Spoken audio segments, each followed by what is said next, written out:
I think we're ready to begin. So, first of all, I just wanted to say welcome to everybody. I'm George. I'm the instructional designer and online educator here at VoiceThread. The plan for today is to go over all of the basics for VoiceThread, show you a variety of different use cases from different courses, and show you how everything works in Canvas. Now, just keep in mind, we have a very limited number of public examples. Most VoiceThreads are created and they're private to within each, instructor and institution, but we do have a variety that I can show you as templates. So the examples might not fit your exact subject area, but just think of them as ways to use VoiceThread for kind of conceptual ways, all right? But I'll go through them all, and if you have questions at any point, you can always feel free to put them in the chat or jump in to ask. Okay, so before we get to the fun stuff, I just want to go through a few resources that are available. So what you're looking at on the screen right now is my VoiceThread homepage, and you can see I have it set to view the tutorials. So everybody has access to these through their VoiceThread account, whether you're a student, faculty, or staff, and they're available in this 3-bar menu. And this is where you can filter your homepage view. And as you can see, I have it set to filter to view the tutorials. In the bottom right is the blue Help tab. So this is like your best friend. If you ever have questions, you can always look for written instructions here. You can go through our frequently asked questions, or you can search by keyword. So if you had a question about how VoiceThread works in Canvas, you can just type Canvas into the field and you can click on any of these pages to find what you need. Below that is the About menu, where you can contact us if you need to reach support. You can check out the research that's been done on VoiceThread and visit our blog. And next to that is the Training menu, where you can sign up for our free workshops. So we do actually have a free workshop next week on Canvas. So if you want to get some hands-on experience experimenting with the stuff that we go over today, you're welcome to sign up for that. You can always go directly to voicethread.com/workshops, or you can just go through your homepage to the free workshops page there. All right, finally, on the left-hand side, you see these course groups. Now, these groups are created automatically. So once I get into Canvas and I start showing you how to configure the different links, as soon as you configure your very first link in your course in Canvas, the next time you go to your VoiceThread homepage, you'll see a course group automatically just sitting there. And that is one of the things that happens behind the scenes. So when you have integration into Canvas, all you need to know how to do is configure the links, and that's what we'll do today. But just so you know, behind the scenes, the groups are created. If a student has never used VoiceThread before, all they have to do to get an account is click on the link that you provide in the course, or the links that you provide in the course, and their account will be created. And every time after that, they'll be signed in. So everything goes through Canvas for you guys. They don't need to go out and sign up for passwords and sign up for their own accounts. All they need to do is click on one of the links that you have in the course. All right.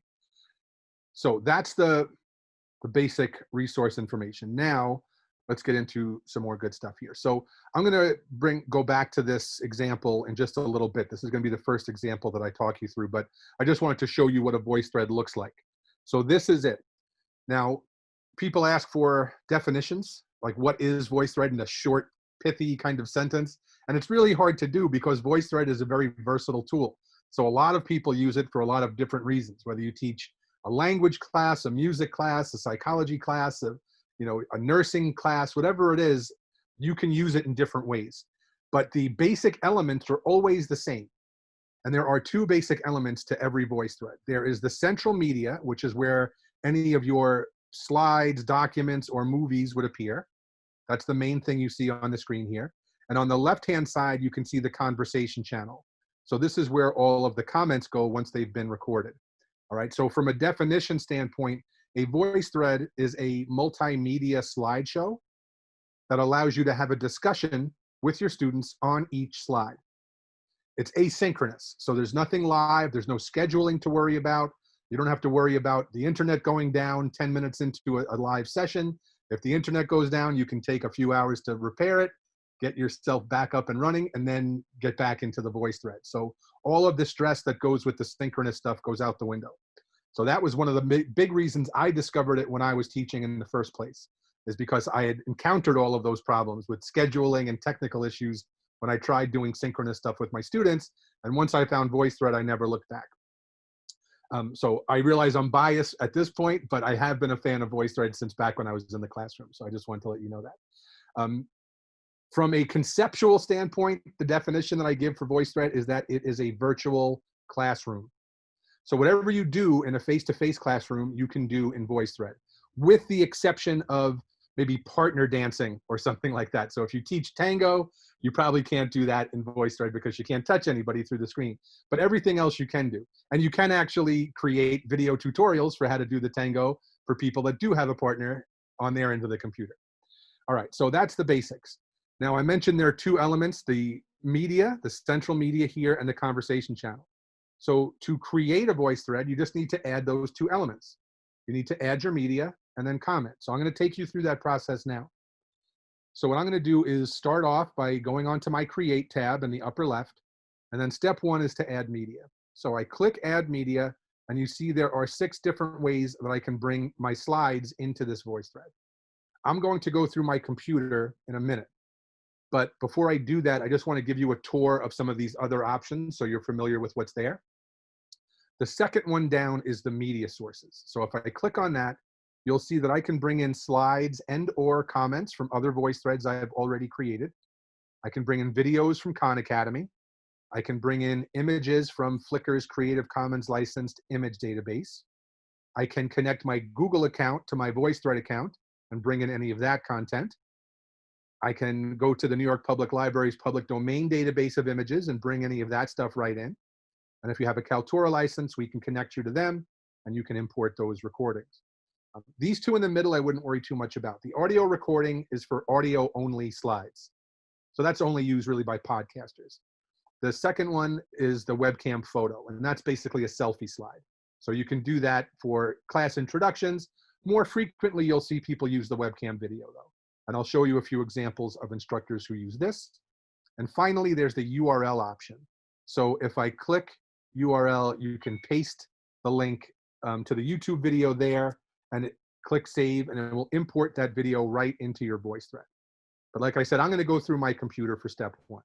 So if I click on my computer, I see there are a number of different files that I can bring in, images, documents, PowerPoints, movies, whatever I have. So let's pretend for a moment that I teach a science class, some type of biochemistry or something.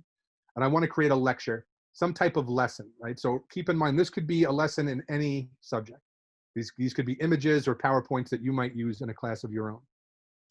So I select a few files, I start to upload, and as they process, I'm going to give this VoiceThread a title. And I could enter a description, I could enter tags if I want to, and I could just click save and go right to step two. But before I do that, I just want to show you what's behind the second tab here, the playback options. So this is where I can customize the commenting on this VoiceThread. I don't have to do this now. I could always go back and edit my VoiceThread and do this later. I could even do this after I've shared this in Canvas. But I just want to make you aware that you could do it as you're setting it up if there's something specific you know you want to do.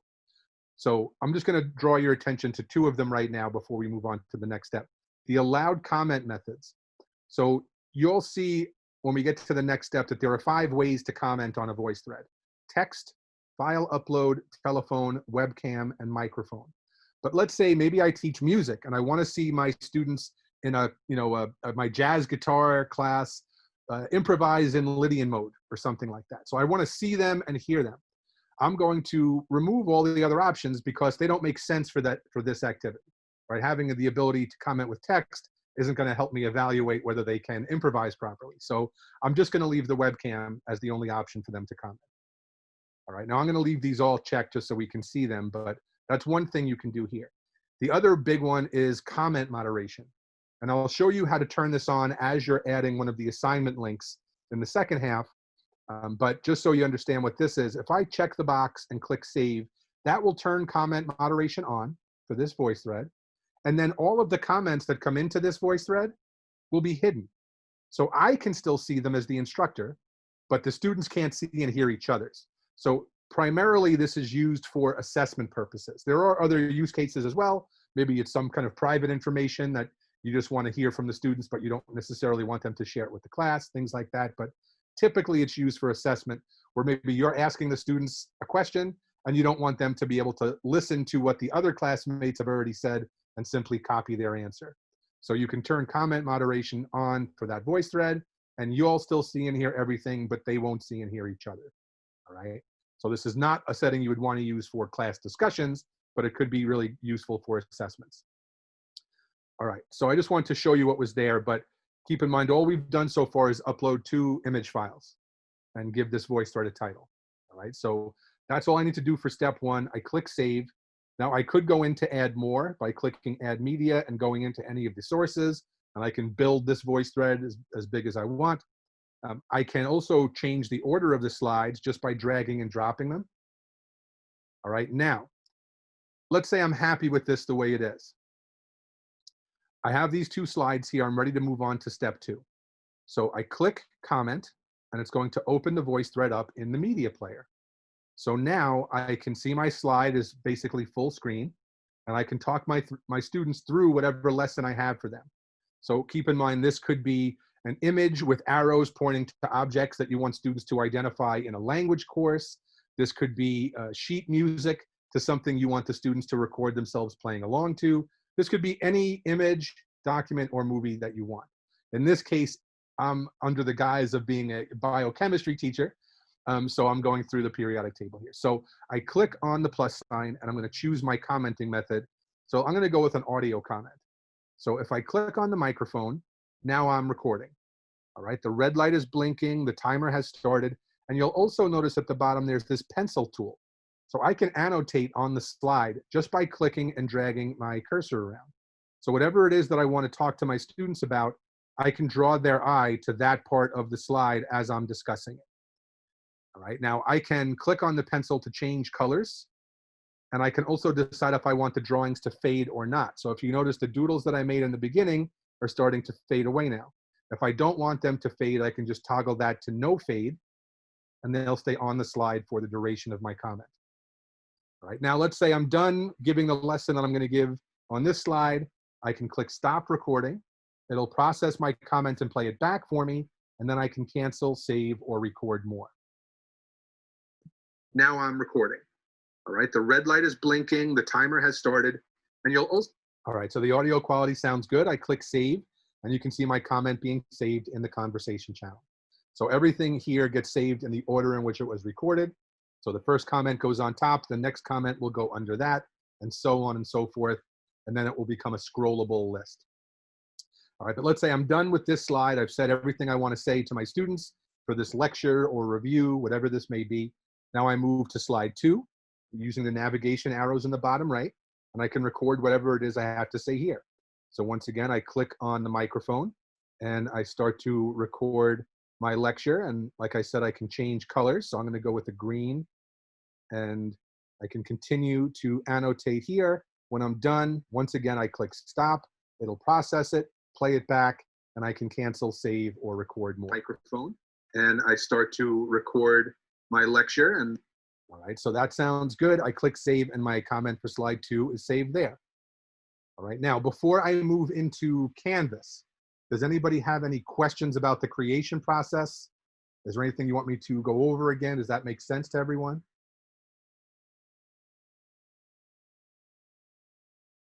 Yes, I have a quick question. You added like that looks like a picture. Can I have a picture, and after that I have a video, after that I have audio, like different type in the same lecture? Yep, absolutely. You can add whatever types of media you want. You can mix and match videos, documents. Okay, Absolutely. Perfect, thank you. I had a question about the fade.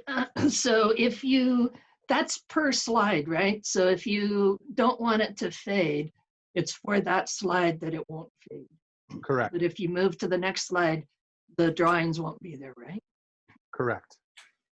And Okay. I Because have we a tried it with the video and it stayed there and it didn't work. But now I saw you doing this and I realized, oh, it's probably per slide. Yep. Okay. And I have a question. So at this point, no students are participating. You're just setting it up. Is that right? Yeah, I'm just creating. I haven't shared it yet. The sharing would take place in Canvas. Okay. All right. Yep. All right. So speaking of which, let's bring Canvas over.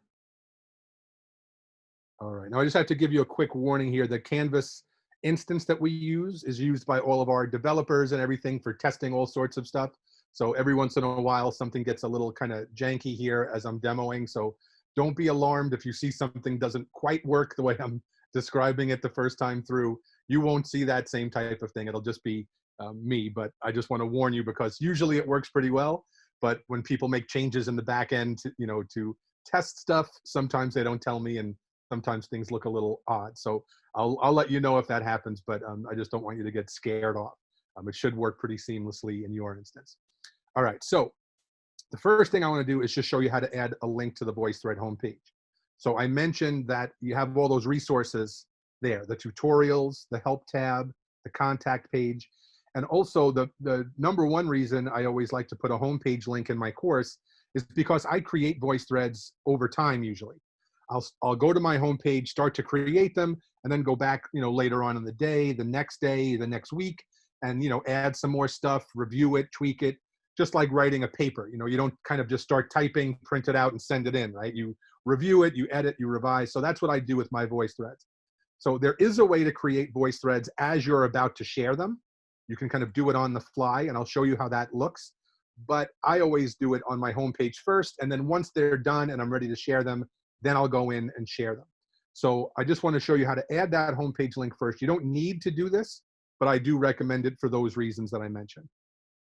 All right, so to do this, I'm in Modules in Canvas, all right? And then I just click on the plus sign, and I'm going to choose External Tool, and I see VoiceThread in the list. So I click on it, and it's going to open up. Oh, see, there we go. There's the first one. Let's go through one more time here. All right, so find External Tool, I find VoiceThread in the list, and it's going to load my configuration menu. So from here, I'm going to be able to decide what I want this link to do when someone clicks on it. And this is actually, it's a kind of a small frame that Canvas gives us here, but you can always expand it out if you need to. So I can see the different options that I have. And just as a quick overview, there are 6 different types of ways to add VoiceThread into your course. 3 of those types of links are not gradable, and those are the first 3 that I'll show you. And then there are 3 assignment types that are connected to your Canvas gradebook, and I'll show you those in the second half. And those are all through the assignment builder. But for right now, what I want to do is make this a homepage link. So before I select this and finalize my decision, I just want to let you know the difference between the course view and the homepage. These 2 links look very similar. Once they're configured, if you click on the link to look at it, at first glance, you might not notice a difference because they're essentially just pages with thumbnails of VoiceThreads on. They're collections of VoiceThreads. The difference is that the homepage takes you into your VoiceThread account, regardless of which class you're in, and it has all of those resources. The course view just shows you the VoiceThreads that are shared with this one course. So it doesn't have any of those other resources or any other VoiceThreads that you've created for any other purposes, all right? So that's the difference there. But I want to make this a homepage link. So all I have to do now is click home, and then I have to decide what is the link going to say in Canvas. So I'm going to title it BT Home, save the title, and then just save this whole thing. And I can click Add Item. All right, and that puts the link, the configured link, in the course. Okay, so now as a student who clicks on the link, remember it will create their account, it will sign them into their account, it will add them into your course group, and then it will load their VoiceThread homepage. So if they click on the link, all of that kind of behind the scenes stuff happens, and then the student can click on that 3-bar menu to open up any of these tutorials to play them. To create a new VoiceThread, you just go to the top of the page and click on Create. And building your VoiceThread starts with adding your media. All right, and then they can X out and go to the next one and so on and so forth. They can start to create their own VoiceThreads if they know they have an assignment due on Friday, and they click on the link and they see what the instructions are. They can then go to their homepage and start to work on it over the course of the week. and then submit it through that assignment link later. And I'll show you how that assignment link works. But they also have access to the help tab and the support page and all of that good stuff. All right, so that's the home page link. The next one I want to show you is the individual VoiceThread link. And this is the one you use when you're ready to start sharing your voice threads. And you use this for the voice threads you want to share that don't have any grade associated with it. This would be like how you share your lectures each week, or any non-graded discussions, or any announcements, anything like that. So a voice thread that's not a specific assignment, but it's something you want to share. So the process starts off the same way. I click on the plus sign. I go to External Tool. I select VoiceThread from the list.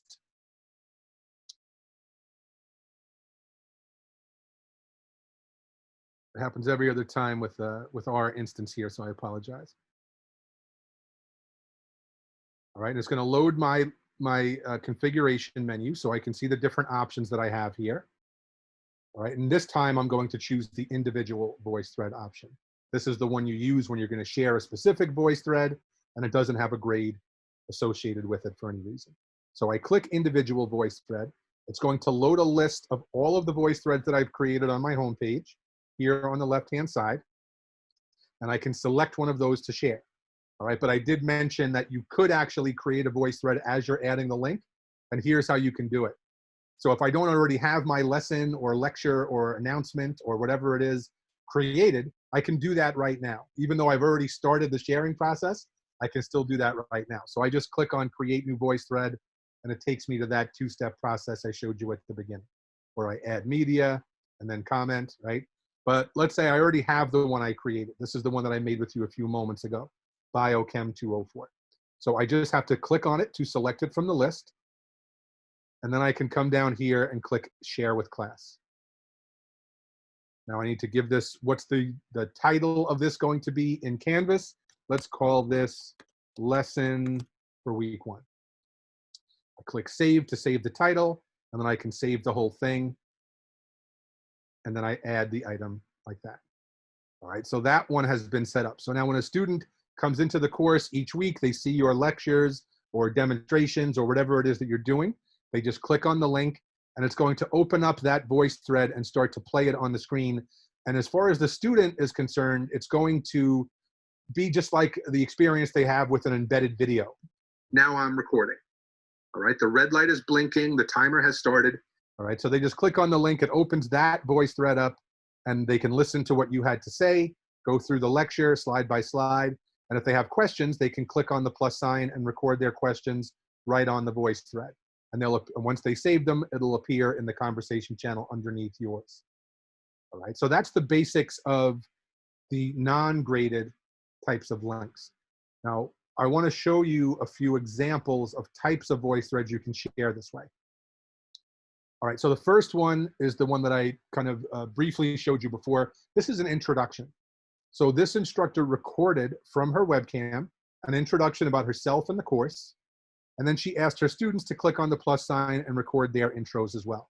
So I just want you to note two things. Number one is that I'm showing a video. And if you've ever screen shared a video before, you know that by the time it gets to the people who are watching it, it probably isn't synced up perfectly. So I don't want you to think that that's VoiceThread. That's just how the screen share with video works. It looks perfectly normal on my screen. I only mention that because in the past, people have said, why don't her lips match what she's saying? And that's the only reason. More importantly, focus on the nonverbal communication here. So imagine if this teacher had tried to do this activity as a text discussion board. She's going to miss out on all of that human interaction, the nonverbal communication, the facial expressions, the hand gestures, and most importantly, the tone of voice and the cadence, right? Those are all things that come with regular face-to-face interaction that VoiceThread can bring back into your online course. So I'm just going to play a few seconds of this, and I think you'll see what I mean. Hi class, welcome to Tool 5, Technology for Kinesiology. I hope you have lots of experience in kines. I hope you have lots of experience in technology, but just in case you don't, by the time you finish with this class, you certainly will feel comfortable with technology in kinesiology. All right, so like I said, she goes on to ask her students to introduce themselves, and you can see all of the student introductions in this scrollable conversation channel here. So I'm just going to play a few seconds of this student comment so you can see how it looks. But note that while I do it, I can grab the bottom right corner of her comment bubble and expand it if I want to make it larger or shrink it. And I can also grab it and move it around the screen just in case it's blocking something. Hi, my name is Andrea, and I'm an exercise science major. I chose this major because I like the idea of keeping yourself healthy and active and finding new ways to do that through what you love to do. I actually have. All right, so you can see each student getting a turn to introduce themselves. Hey guys, my name is Colin. And this is the basic goal of an introduction, is to get to know people, and you could really do that when you have something like this created. So that's one example. This next one is not super exciting, but it is practical. So that's why I want to show it to you. This instructor uploaded a document and he's going to review it. And this one happens to be a syllabus, but this could be any document that you have, whether it's some type of announcement you're making about some internship program or something else that's going on in the fall. You can upload it to VoiceThread and talk through it just like you would if you were in a face-to-face classroom and had handed out a hard copy of this and answered questions with your students there. So I'm going to zoom in. Let me just refresh this guy real quick. I'm going to zoom in just so we can see it a little better. And while I play it, next to the play controls, there's a 1x. This is how I can change the speed. So I can speed up the comments if I want to. And for language students, they frequently use the slow down feature. So if they have a teacher who's doing some type of listening comprehension activity, the students can actually slow down the instructor and really hear all that inflection and intonation that goes with learning a new language by ear. So I'm going to speed him up to 1.35 times as fast, just so you can hear what it sounds like. And note that while he's commenting, he's going to annotate on the document with the doodle tool. Welcome to HSES 380, Sociology of Sport, for the summer of 2014. I'll be your instructor. We're going to go through this syllabus right here and talk about some of the more important parts of class for the introduction and what you can expect as we go along. Right up here is my contact info. I'm circling it for you right there. All right, so I'm going to stop there, but if I scrub along the timeline, you'll see he continues to annotate as he goes through the document, explaining it to his students. All right, this one is kind of like the same model I showed you earlier. This is a lecture, a lesson of some type. This is one that you would add each week into your course. This happens to be for a business law class, but like I said, this PowerPoint, don't worry about the content, just focus on what he's done here. So on the bottom right, you see this double box icon. If I click on that, I can see all of the slides at once. This is what we call the postcard viewer. So from here, I can actually rearrange. If this was my VoiceThread, I could rearrange the slides from here as well. But one point to make, if you're going to add PowerPoint, or if you're a Mac user, Keynote presentations to a VoiceThread, we always recommend exporting it as a PDF first and then uploading it to VoiceThread. And here's the reason why. You can upload a raw PowerPoint or Keynote file to VoiceThread, but you may notice some unusual formatting if you've gone outside of the default for that tool. So what I mean by that is if you have your text box on a PowerPoint slide and you expand it past the recommended margins, or you have animations or transitions or something like that, when you upload it, you might notice some text overlap a little bit, or a picture may have shifted. But if you export as a PDF and then upload it, it'll look exactly the way you expect it to. So the PDF will match exactly what's on VoiceThread. All right, so that's what this instructor did. He uploaded his PDF. He shared this in his Canvas course as an individual VoiceThread link. And this is what the students see when they click on it. Welcome to our VoiceThread on legal opinions. The legal opinions are not written primarily for the purpose of telling a lay audience a story about a case in the way that I typically do in class. The legal opinion itself, the case text, is written to teach a professional audience how the law will apply. Because there's a very different task from, say, a novel, there's a very different structure than a novel would have. All right, so I'm going to stop him there, but you can see he's going to go on. He's recorded a couple of comments on this slide, and on each ensuing slide, there's more information from him for this lesson. All right, now in a face-to-face classroom, at this point, maybe a student has a question. They want to know what he means by rules, the second part of his bulleted list there. In a face-to-face class, they would raise their hand, and wait for him to call on them. But on VoiceThread, they would just click on the plus sign and record their question right on the slide. All right, so that's sort of what I mean by virtual classroom. It's all the same stuff. You just have to know how to do it in an online environment as opposed to face-to-face.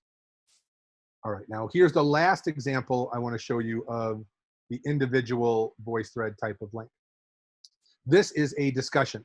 So instead of using a text discussion board, you can use VoiceThread and actually hear your students and connect with them in a real human way. So that's what I did here. Now you'll also notice that this doesn't look any different from the other VoiceThreads.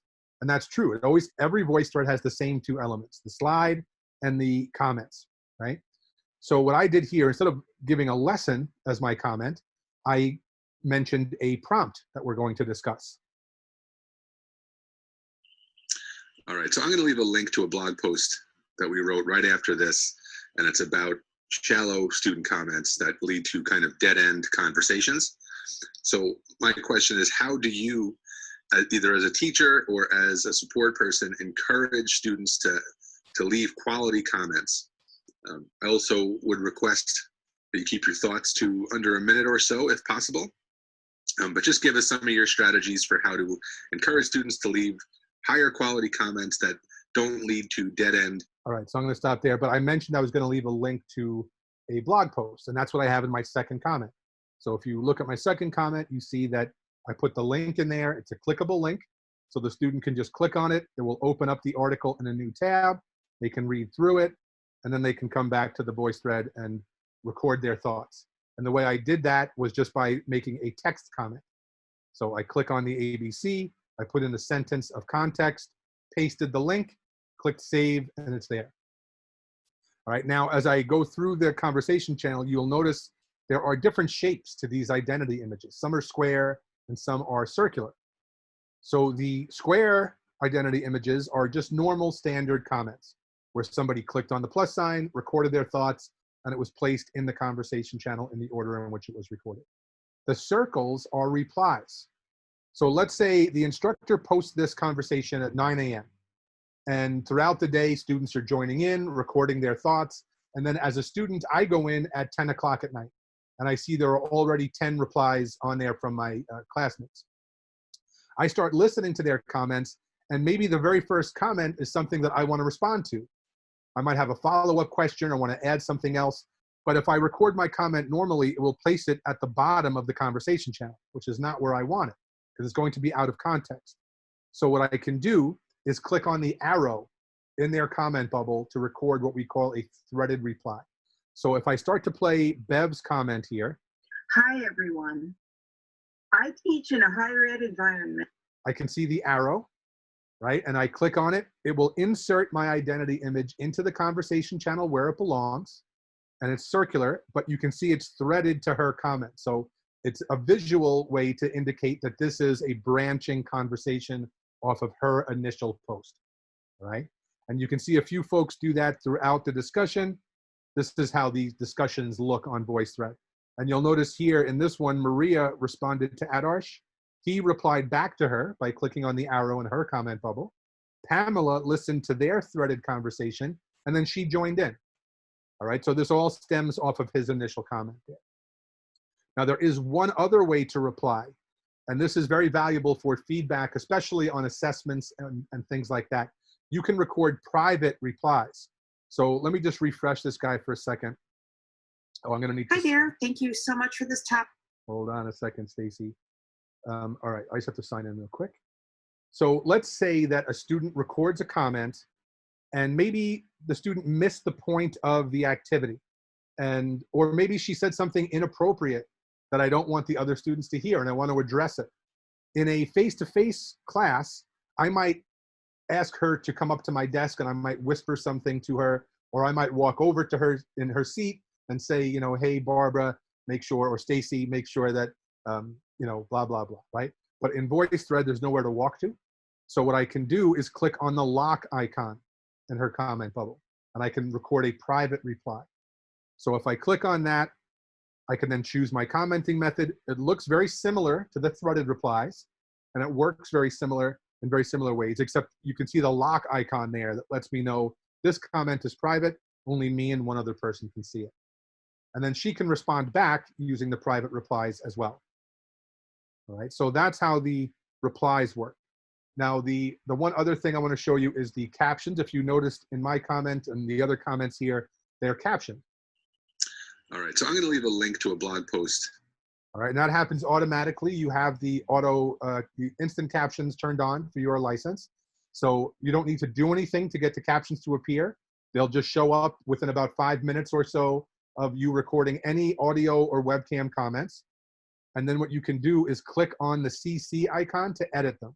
So if you notice that there's a word that the machine misunderstood, or maybe there's some, it's some specialty kind of word for your, your discipline that the machine doesn't recognize and it tries to find the best substitute.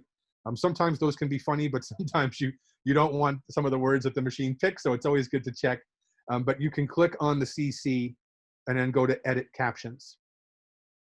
And from here, I can play the comment and make sure I know what I said. All right, so I'm going to leave a link to a blog post that we wrote right after this. And I can go in here and edit the text, change any punctuation, delete words, add new words, things like that, whatever I need to do.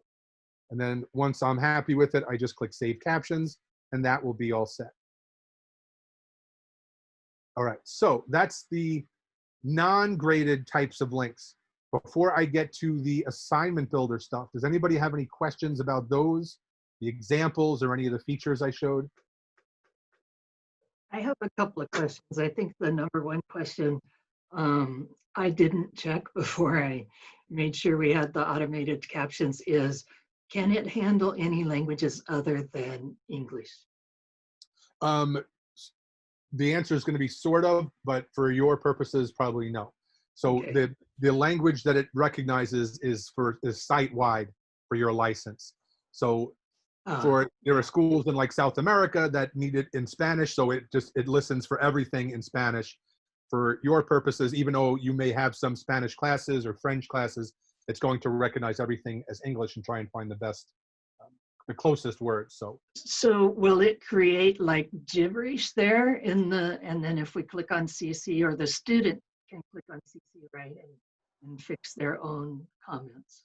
Exactly. Yeah, exactly. So it'll try and find the closest English word that it can to whatever it is that you said. But that could also be a good exercise for the language students. So you could also see that they can write, they can translate what they said into writing, and it'll be right there in the caption. So you can see it kind of all at once. Now I know in the commenting feature that it will take like Japanese characters. So in the closed captions, will it take other characters, and will it take accent marks? Well, so keep in mind the captions are for audio and webcam comments. So you can make a text comment using whatever you have your keyboard set up to do. Right. But there's no captions for text if it's text already. Right, but in the audio comment, if I need to fix it with an accent mark, will it take it in the captions audio? Oh yeah, sure. So, but I mean, that's just a matter of how your keyboard is set up. Okay. So as long as your keyboard is set up for whatever language it is, then you should have no problem. Oh, go ahead. I'm sorry, I have a very quick question. I believe you did mention it, but it was too fast. I just wanted to make sure, when the students for the very first time, they're on their Canvas and they click on the VoiceThread, do they have to create an account, to log in somehow, or no, it's automatically there? It's all automatic. As soon as they click on the link, it creates their account automatically. It signs them in, and it will add them to the group, all automatically. So they don't do anything. It asks for their email and then creates the account. Oh, they will. Oh, okay. So at the very beginning, there would be, yeah. That's just the very first time. Very first time. Okay. Okay. Yeah, all they need to do is click on the link. It should be automatic. They shouldn't have any trouble. Okay. Thank you. I do see a question. Is there a limit to how long voice threads can be? I think there's a 500 slide limit, but I don't think anyone's ever hit that. So I wouldn't worry too much about it unless you planned on making a 500 slide presentation, which I wouldn't recommend from an instructional design standpoint, but there may be a use case out there for that. But yeah, you can add the whole PowerPoint and it separates it into slides. Yes. So if you have a 20 slide PowerPoint, you upload it, you'll have a 20 slide voice thread. Yeah, so the difference between the uploading the PDF is the PDF, you want to shift click and upload all of them, but the PowerPoint, you would upload just the one PowerPoint and it would make a slide, you know, in VoiceThread for each PowerPoint slide. But again, if you have animations, that's not going to show. And if you have any special features, unless you keep it everything right in the middle of your PowerPoint slide, things can get wonky, like he said. Yeah, so PowerPoint and PDF and Word document all work the exact same way. You can upload it, and each page will have its own slide on VoiceThread. But we always recommend adding them as PDFs just for that formatting stuff. All right, will students and instructor receive any notification after comments are made? Yes, so you'll get email notifications, which you can unsubscribe to in the email if you don't want them. But I find them helpful, even if they are a lot. It's always good to know kind of when students are going in and who's commenting and things like that. So I like to have access to all the information so I don't have to worry about anything. But you'll also get notifications on your homepage. So if I go back to my homepage here, hold on. Do the students get notifications also? Yeah, everybody gets notifications. The VoiceThread accounts work the same way for everybody. Okay. So on the homepage, you'll see a notification tab in the top right, and you'll also see, so I can see I have 33 unheard comments here. I can click on the drop down and just jump right to that comment on that VoiceThread. But I can also scroll through my list and see there's one comment I haven't heard on this one. There's one comment I haven't heard on this one. And when you open a VoiceThread up, you'll see, let's see if I can go there. I will see an orange bar on the bottom for an unheard comment, and it'll be grayed out if I've already heard it. So there's multiple ways to see what you haven't heard. And usually when you click on a VoiceThread to play it, it'll bring you right to your first unheard comment.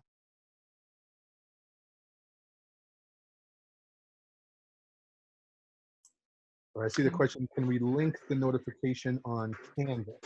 Yeah. Am I able to ask a question at this point? Yeah, okay. So yeah, the notifications come via email and on the VoiceThread homepage and on each individual VoiceThread. Right. I have a question. Are you able to put a time limit as to when they can reply? You can't set a time limit for like a window of commenting. Right. You can set a time limit for how long a specific comment is. So if you only want, you know, a comment to be 30 seconds or less, you can limit that in the playback settings. Okay. But they could be commenting on something from the first week of the semester until the final week of the semester? Well, you could always unshare the VoiceThread with them once you're done with it. If you don't want comments on it any longer, you can always unshare that. So if I go... Or maybe make it an assignment. So if I go to my VoiceThread here, I can open the sharing menu. Right. And I can see who has access to it. Yeah. So I can see this course has access to it and they can comment on it. And right. At the end of the week, if I'm afraid that they're going to comment on it and that's going to screw something up for me, I can toggle this to just that they can only view it and not comment, or I can just remove their access to it altogether. So even if they click on the link in Canvas, it won't open that VoiceThread. So you could do it either way. Oh, perfect. Thank you. No problem. All right, so let's jump into the assignment stuff. All right, so because you have the newest version of the integration, you can actually create your assignments right from within modules. But I'm going to show you how to do it in assignments because I know a lot of folks do it there and then they'll bring it in. So it will work either way for you, just so you know. But I'm going to go in through assignments. So I click on the plus sign and I'm going to choose external tool. I can give this a name. Let's say this is going to be for student presentations. I can set the points possible for this assignment. And then if you notice, I haven't selected VoiceThread from anywhere yet, so I need to go into more options.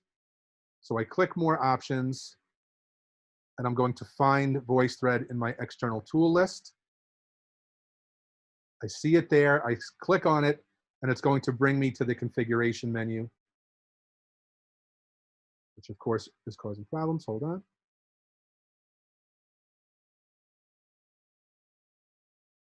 All right, so once again, you can, oh,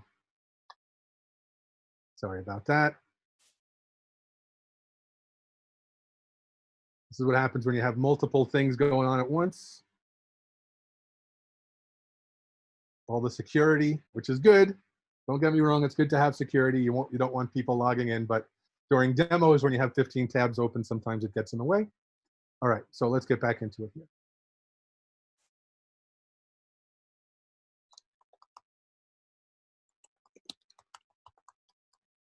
Student presentations. I can set the date for it there.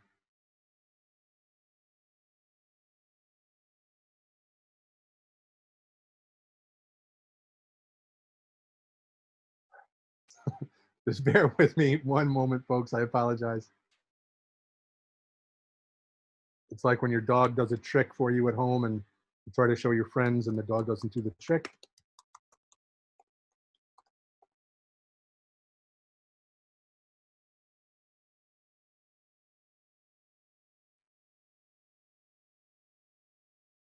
Okay. So now I'm going to see that same configuration menu, except instead of choosing one of the non-graded types of links, I'm going to click on the assignment builder and choose from one of the 3 assignment types. So if I click on that, you'll see there are 3 types of assignments I can choose. The watch a VoiceThread assignment, the submit a comment assignment, and the create a VoiceThread assignment. The watch a VoiceThread assignment is the least popular one we have, so I'm not going to spend too much time on it, but I just want to make you aware of what it does. This is like an alternative to using the one I just showed you, the individual VoiceThread link. So if I share my lectures each week as an individual VoiceThread, the students watch it, good, right? There's no grade. But let's say the students, I feel like they may be skipping around and skimming and not really watching the whole thing. I can share my lectures as a watch a VoiceThread assignment and then give them a grade.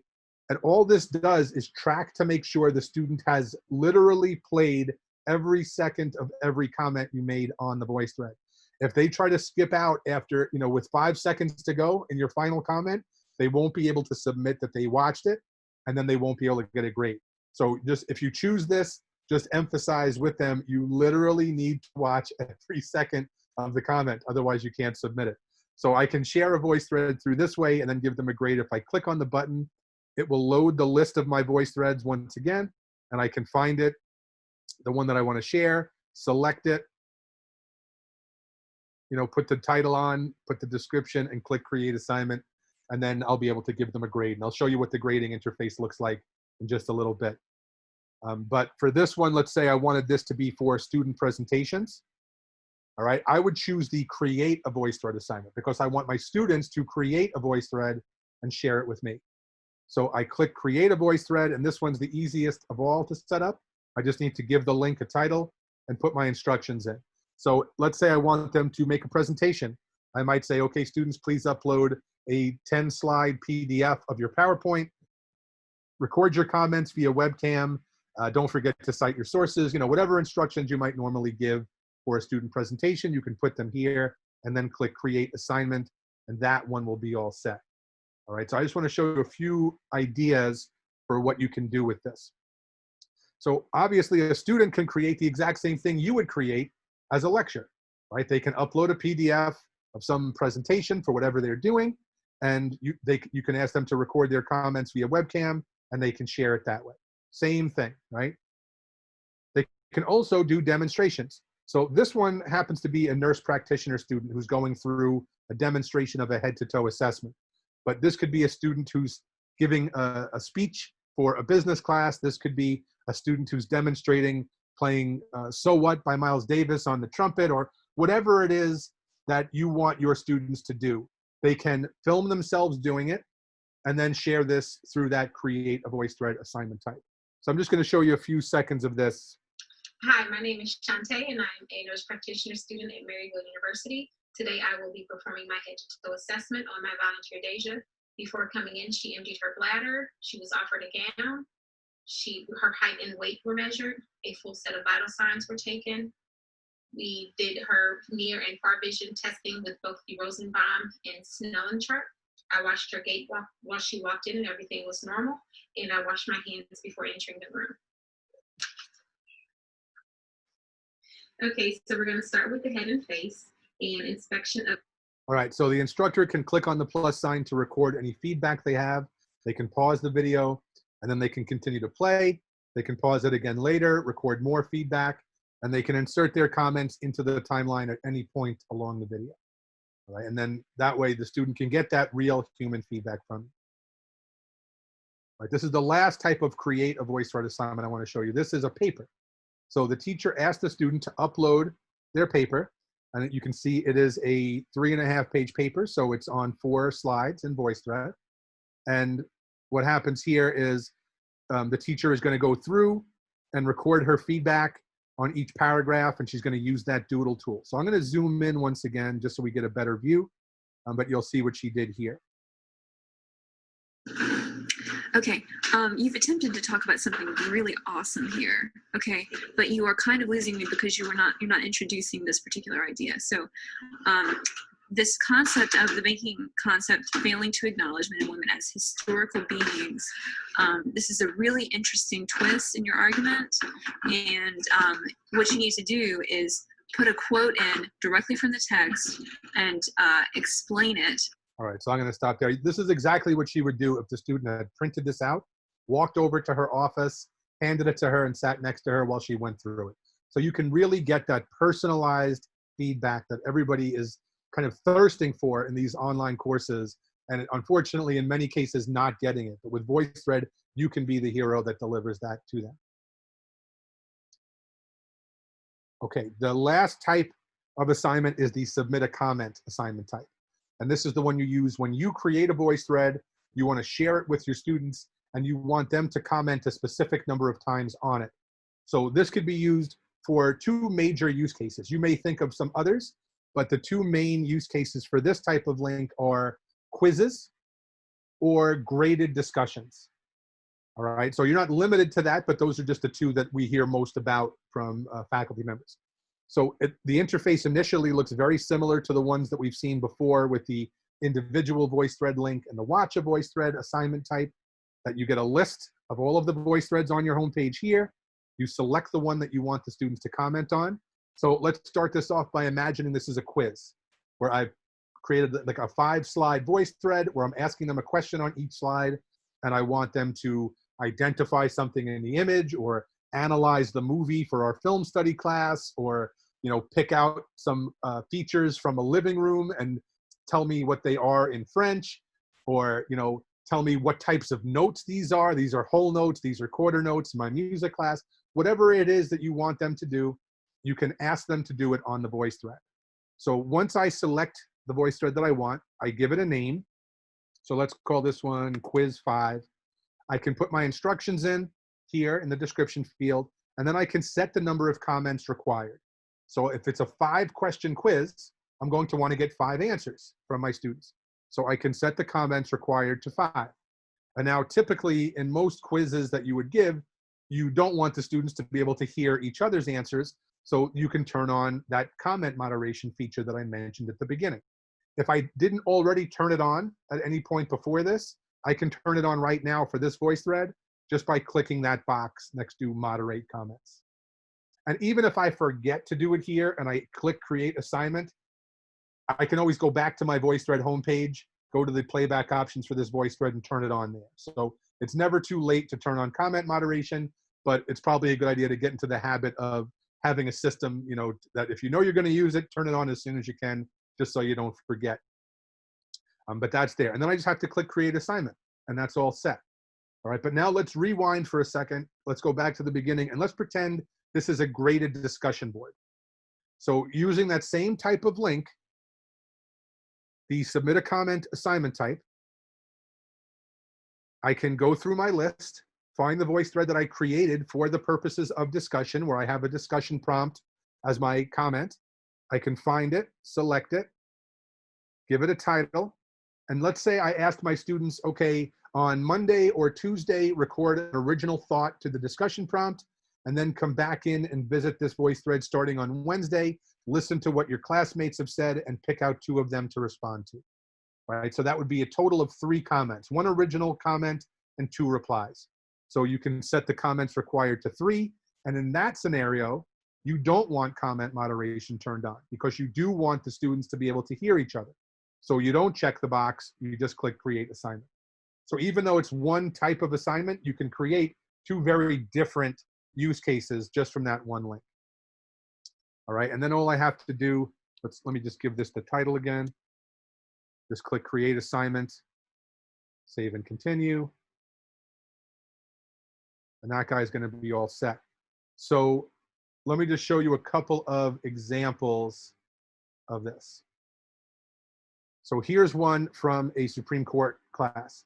This instructor created a 10-slide voice thread where on slide 1, he introduces a concept, and on the next 9 slides, there are categories. So this could be anything. This could be categories of scales in music. This could be categories of verbs in French class, right? This could be anything that you want it to be. So you're only limited by your own imagination here. But in this case, the students have to look at the category and do the research to find a Supreme Court case that fits that category and then give their answer. TLO versus New Jersey is a Supreme Court case that judged the law of searches in school conducted by school administrators without a warrant. The vice principal conducted a search through TLO's purse after she was caught smoking in the girls' bathroom. All right, so the instructor creates a 10-slide PowerPoint, exports as a PDF, uploads to VoiceThread, and shares it as a submit a comment assignment link, sets the comments required to 9, and they're all set. All right, this is the last one. This is a language example. So this teacher happens to teach English as a second language, but this could obviously be any language, and it also could be any subject, right? So all the teacher's doing here is asking a question and getting an answer from each student. So this could be an economics teacher asking about marginal income tax rates, or it could be a philosophy teacher asking the difference between Hume and Locke and their views on a priori knowledge, or whatever you want to ask on a quiz or a test, you can literally ask here. In this case, she's asking conversational English questions, and she's trying to get the appropriate response from her student. She's going to evaluate their vocabulary, pronunciation, grammar, intonation, all of that good stuff. Good morning. My name is Rasha Alukeli. What's your full name? What shall I call you? My name is Zunut Hassan Hosseini, and you can call me Tano. My name is Fatma Bati, and you can call me Fatma. Hi, my name is Basma Hazim Sultan, and you can call me Basma. Good morning, Miss. All right, so you can see each student going through and giving the answers there, and that's the basics of how that works. All right, the last thing I want to show you is how the grading interface looks. So when you go to grade, there are going to be 2 categories of student, those who have submitted the activity and those who have not submitted. So I only have 1 test student in this class here, but the not submitted students would appear in a list here, and I can send them all a reminder through their Canvas email account to let them know they have to, do whatever it is that you want them to do by 5 p.m. on Thursday or whatever it is. For the students that have submitted, this grading interface works in a very similar way to the speed grader, where you just go down the list and you check out the student's work and you give them a grade. So you can grade every student in a row right through this grading interface here. I can click on the student, and if it's a comment assignment, it will jump right to their first comment and then go to their second comment and third comment. If it's a create a VoiceThread assignment, it will load their VoiceThread right here on the page. So in this one, I see that I only have 1 student here, but I click on the student, it loads the VoiceThread. I can start to play it. As you can see there. All right, the student can explain whatever they have to explain. You can always give them a reply right on their VoiceThread. Go through to the next comment and so on, and then you can enter a grade right here. Click on the % sign and it goes right into the grade book. Then I can click on the next student. It will load their VoiceThread right here in the same frame. I don't have to go out and go back in anywhere else and hunt down links. It's all here for you, and you can grade it straight down the row. All right, so I know we went a couple of minutes over, but that is everything I had planned to show. So George, the main question here is, this feeds through to the gradebook, correct? So you do the grading here, but then it feeds through. You don't have to redo the grading in Canvas. Exactly. It goes right into the Canvas gradebook. It creates the gradebook column as you're setting up the assignment, And then when you enter the grade here, it goes right into the Canvas gradebook. And what about if, for example, that student, he posts his initial voice thread and after that he had to respond to 2 other students? Will I see it all here on one, or I have to jump somewhere else, or? No, for a comment assignment, it will load a list of all of the student comments and you can click on them to play. It'll take you right to each comment the student made. So it's going to be per comment, not per student? Well, both. It's you go to the student and then see which comments they made. Oh, okay, got you. Okay.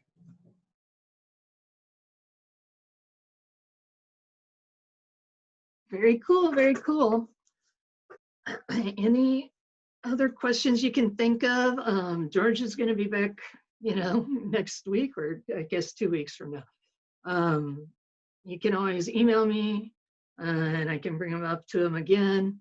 I'll try to send you guys a recording of, the link to this recording. You send us also a form so that we can get credit for this.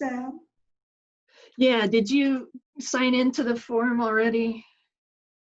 So I sent it in the chat. I'll put it in the chat again.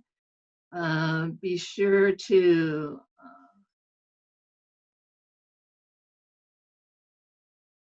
so George, there's a question, is there video editing capabilities in VoiceThread? I know there didn't used to be, but No, now can you trim it, or? There's no video editor, but that's something we may be able to add in the future. So in your chat box right now, there's a link for the Thank you. to get credit for this. Please click on that.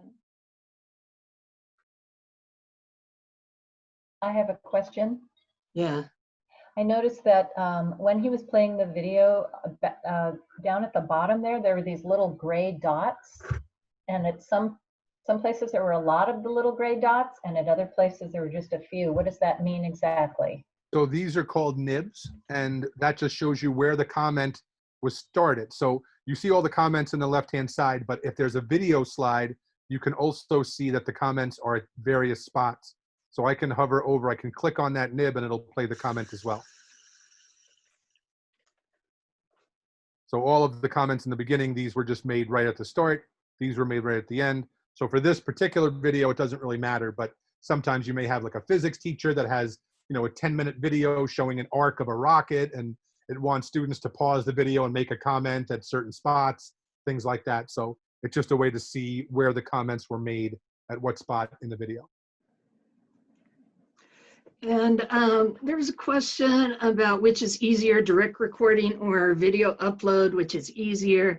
And she's saying her student had a hard time recording directly via VoiceThread. So I know sometimes in the past we've had that issue. I believe VoiceThread's been upgraded and it's HTML5 now, correct? Correct, yeah. So a few years back we were using Flash still, and there were occasionally problems with that. But keep in mind, if the student is using our mobile app and they are, recording video on their phone, the phones today are so unbelievably good at recording film. They're better than, major motion picture studios had access to 20 years ago, right? And that's not an exaggeration. So the quality is enormous, which also means the file size is enormous.